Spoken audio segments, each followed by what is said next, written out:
Et une question a été posée relativement au plan de redressement économique et social. Le bilan, les perspectives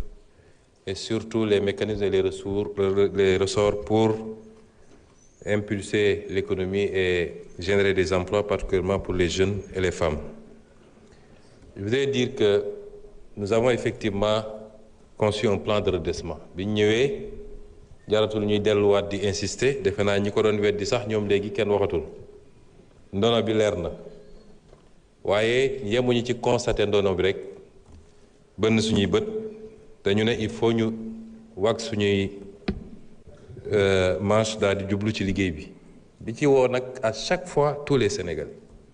la dynamique populaire citoyenne moo ñuy permettre ñu génn ci la ñu togg li ñuy wax plan de redressement mooy fan la ñuy jaar ba xoggaliku tuuti mënuñoo rattraper lépp waaye ñu wàññi les effets négatifs loolu nag du liggéey bu yomb plan boobu biñ ko defaree dañ ci ciblé woon essentiel u plan bi mooy nu ñuy def ba mobiliser des ressources endogènes parce que jàpp nañ ni am nañu encore potentialité capacité fii ci biir réew mi loolu taxoon ñu def plan bi ci atu ren wi ñu ngi ci bëggoon a am lu mat 700 milliards à peu près 760 milliards ñu échelonné ko par trimestre liggéey boobu nag ñu ngi ci donte décollage bi ñu bëgg amaguñ ko 100% ci ñu principal yi ñu ciblé woon muy la jëm ca jeux de hasard yi taxation des jeux de hasard prélèvement sur les gains des jeux de hasard ak taxation des services mobile monnaie des gains attendus de la rationalisation des dépenses fiscales réactivation des droits à l'importation des téléphones taxe sur l'exportation d'or taxe sur l'importation de véhicules et j'en passe presse bi commencé na jur ay résultats am ndax trimestre bi ñu nekk donte am nañu moins-value mais ci trimestre bii ñu nekk presse bi sur un objectif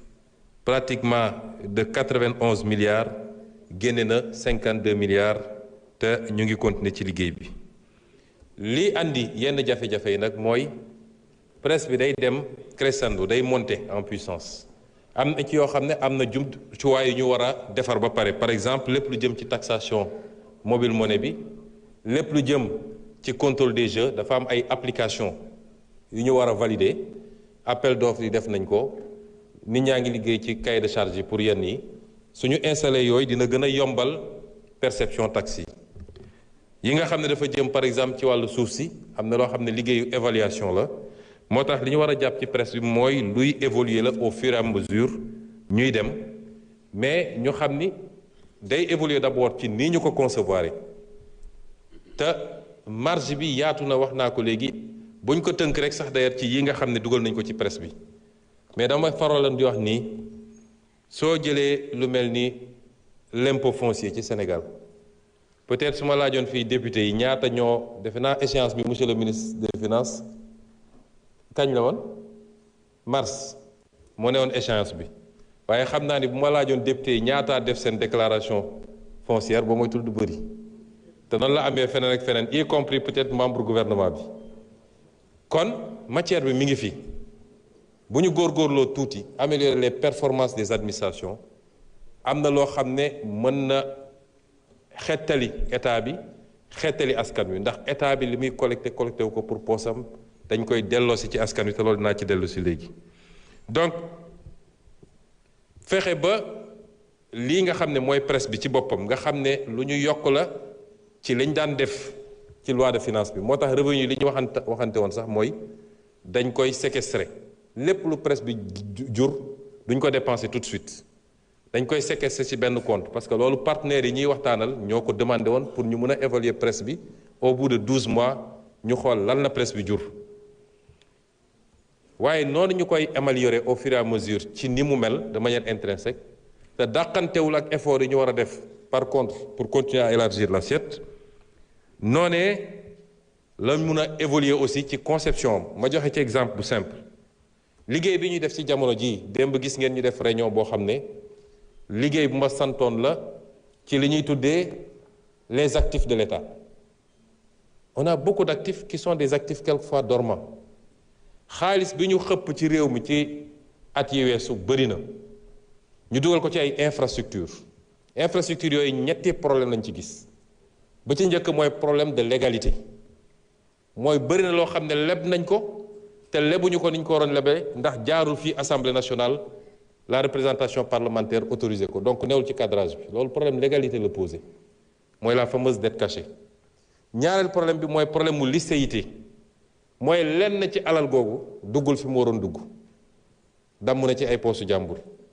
mu dugg problème mu andi problème licéité ñetteel bi doon problème mu opportunité mooy di nga def infrastructure boo xam ne newuloon priorité ci réew mi ña ngi ko defal sax xamuñu njëriñ bi nga def ko ba pare ñu tëj ko fañ ko tëj kenn jëfandikoo parce que du yitte ci population yi yooyu yëpp boo ko boolee nag dugal ci la jëm ci surfacturation yi problème mu licéité mooy lenn ci alal googu duggul fi mu waroon dugg damm na ci ay poosu jàmbur mu dugg problème mu andi problème licéité ñetteel bi doon problème mu opportunité mooy di nga def infrastructure boo xam ne newuloon priorité ci réew mi ña ngi ko defal sax xamuñu njëriñ bi nga def ko ba pare ñu tëj ko fañ ko tëj kenn jëfandikoo parce que du yitte ci population yi yooyu yëpp boo ko boolee nag dugal ci li jëm ci surfacturation yi li jëm ci malfaçon yi nga ne lii dinaa ko joxe ci anam gii la nga ko joxe nekk lu yées loolu mooy problème bi ñu am ci infrastructure yooyu démb def nañ ci réunion bu am solo nañu wéyal liggéey bi mais li ma ci bëgg a wax mooy donte problème yooyu yëpp am na infrastructure yooyu mi ngi fii naka la ñuy def ba mu jëriñ Sénégal jëriñ askan wi ba pare bu ñu ko recevoir état bi mënu ko gérer ñu ne kon loolu nañu xool du ñuy dellu si waatee moo xam dans le travail de recyclage des actifs bi nga xam ne ministre bi ñu dénk économie def na ci lu am solo wala dans le travail de la revalorisation des actifs su ñu nee revalorisation nag mooy valoriser actif bi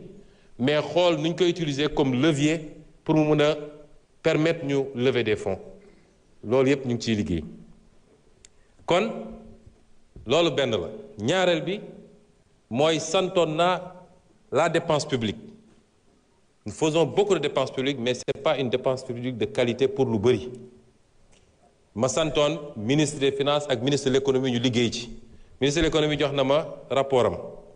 li ma ci gis mooy jàpp na ni am na des dizaines de projets bu ñu ko xaymaa mat na 450 milliards ak lu tegu loo xam ne war nañ koo mën a réorienter vers des choses beaucoup plus importantes kooku it ñu ngi ciy liggéey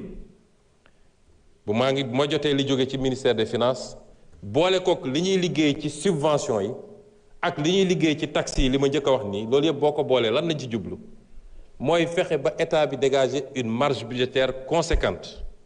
mais marge budgétaire boobu lan laa koy doyee mooy ñu yóbbu ko dans des secteurs prioritaires yi nga xam ne c'est à haute intensité de main-d'œuvre les travaux IMO liggéeyal naa ci ak waa Box ak ministre d'État bi nga xam ne moo chargé du suivi du portefeuille ñu def ci liggéey bu am solo ñu identifier des créneaux yoo xam ne tey boo ci xëppee xaalis non seulement ça va générer beaucoup d'emplois les infrastructures le pavage des rues les hôpitaux le logement social yeneen ak yeneen ak yi ñuy def ci mbay meeg yu demee noonu ça va créer des milliers et des milliers d'emplois du ma fi joxe chiffre mais am na chiffre bu ñu liggéey ba gis ni lii war na ko mën a générer bu ñu defee loolu yépp ba relancer ko tey dellu si ñëw compléter le PRES dans son volet mobilisation des financements parce que PRES yemul rek ci mobilisation financement dañu ne plan de redressement les impacts dinañ ko am ci weer yi di ñëw bu soobee yàlla ci at yi di ñëw en tout cas ci mandat bi nonobstant l'héritage extrêmement délicat lii ñuy def nii liggéey bi ñu sumb nii bu ñu ko defee dinañ ci am des résultats et des impacts yu leer mais nag il faut qu'on s'accorde sur un certain nombre de choses mooy askan wi it dañu war a xam ni il faut ñu def des options parce que li andi situation bi ñu dund mooy faire des investissements tappale yi wax ma investissement prioritaire opportun mais prix tappale yi yow li nga war a def defoo ko ci mbay mi defoo ko ci càmm gi defoo ko ci industrie bi li nga xam ne mooy yor koomu réew mooy créer de l'emploi mooy créer de la valeur ajoutée mooy dugal devise ci réew mi mais yaa ngi ko def ci loo xam ne construire des stades c'est très bien te ñu ngi ciy tabax à des échelles beaucoup plus trucs am na programme bi nga xam ne madame le ministre de la jeunesse mi ngi koy def barki démb jàll na dialogue de gestion parce que ubbi nañ dialogue de gestion yi man ak président de la république ministre bu ne dina jaar dialogue de gestion jafe naa ñaari ministre jaar nañu barki démb donc construire des infrastructures sportives baax na ci lu yemamaay nag donte bu ñu génnee ci phase bi am na lu ñu bëgg a def parce que Sénégal bëgg a organiser waat Coupe d'Afrique ndax 92 ak léegi commencé na yàgg construire des arènes nationales baax na waaye yooyu yépp li ko jiitu mooy nga fexe ba boo nee nit lu mu lay njëkk a wax bëgg naa faju bëgg naa dund ci njëg bu yomb bëgg naa sama njaboot jàng ci école yu baax ndax ñépp amuñu doole gu ñu demee école privée nit ñi ñépp li ci ëpp école publique moo tax ñu toog fii bëgg naa am ndox am courant ak yeneen bëgg naa aussi ñu am liggéey gu ma liggéey te loolu lan moo koy andi mooy mbay mu dox càmm gu dox mooy les politiques filières yi nga xam ne ñu ngi koy def donc la politique de l'emploi mooy suñu priorité te loolu dañuy d'accord ci des filières sur des options sur des investissements mboolem seen sénégalais yi ànd ci c'est pas de la politique c'est du développement ñu ànd ci jublu ci loolu loolu tax it ministère bi nga xam ne moo yor mbirum emploi Moustapha Ndiéck Sarré boo seetee ñi ngi doog a élaborer le programme national pour l'emploi le premier depuis 29 ans ñu ngi koy doog a keroog présenté na ko conseil des ministres certainement on va faire l'adoption définitive mu génne ci ay projets ay priorités yu bëri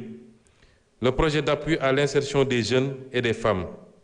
le projet d'appui à la territorialisation des politiques d'insertion des jeunes et des femmes la ratification et la mise en œuvre de la CNE li ma bëgg a wax foofu monsieur le président pour daaneel te maa jël engagement bi fii en tant que premier ministre la politique de l'emploi est notre priorité principale première te ci weer yi di ñëw ak at yi di ñëw en tout cas ci mandat bi incha allah dinañu créer des milliers et des milliers d'emplois parce que on est dans un travail de réorientation des priorités du Sénégal par rapport au secteur productif et c'est ces secteurs productifs qui peuvent générer les emplois que nous voulons en privilégiant les intérêts nationaux tekkiwul nag nit dàq nañu